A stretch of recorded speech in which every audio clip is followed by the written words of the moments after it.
Hello दोस्तों, नमस्कार। भोजपुरी लोकगीत आनंद में आप सबका बहुत बहुत स्वागत है। आज लेकर आई हूँ बाले बाबा का पचरा। आप लोग को वीडियो कैसा लगा? मेरे वीडियो को ज़्यादा ज़्यादा लाइक शेयर कमेंट करिए और मेरे चैनल पे बने रहिए। और जो लोग नए हैं मेरे चैनल को ज़रूर से ज़रूर सब्सक्राइब करें और नया नया नोटिफिकेशन जाएगा आप लोग को और देखने को मिलेगा, सुनने को मिलेगा।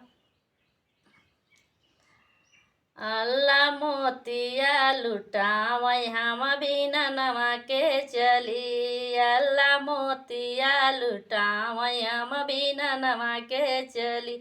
हम बिना नवा के चली, हम देख नवा के चली। हम बिना नवा के चली, हम देख नवा के चली। ओही पलियर के रउजवा दरसनवा के चली। ओही पलियर के रउजवा दरसनवा के चली। अल्लाह मोतिया लुटावै हम बिना नवा के चली। अल्लाह मोतिया लुटावै हम बिना नवा के चली। हम बिना नवा के चली, हम देख नवा के चली।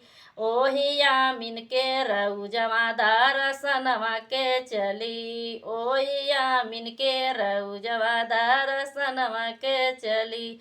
अल्लाह मोतिया लुटावै हम बिना नवा के चली।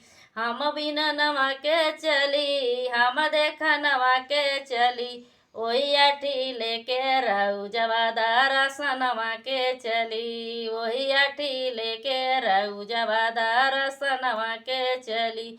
अल्लाह मोतिया लुटावै हम बिना नवा के चली। अल्लाह मोतिया लुटावै हम बिना नवा के चली।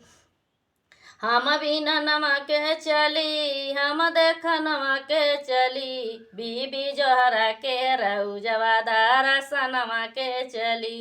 बीबी जोहरा के रउजवा दरसनवा के चली। अल्लाह मोतिया लुटावै हम बिना नवा के चली। अल्लाह मोतिया लुटावै हम बिना नवा के चली। हम बिना नवा के चली, हम देख नवा के चली। ओही सैयद के रउजवा दरसनवा के चली। ओही सैयद के रउजवा दरसनवा के चली। अल्लाह मोतिया लुटावै हम बिना नवा के चली। अल्लाह मोतिया लुटावै हम बिना नवा के चली।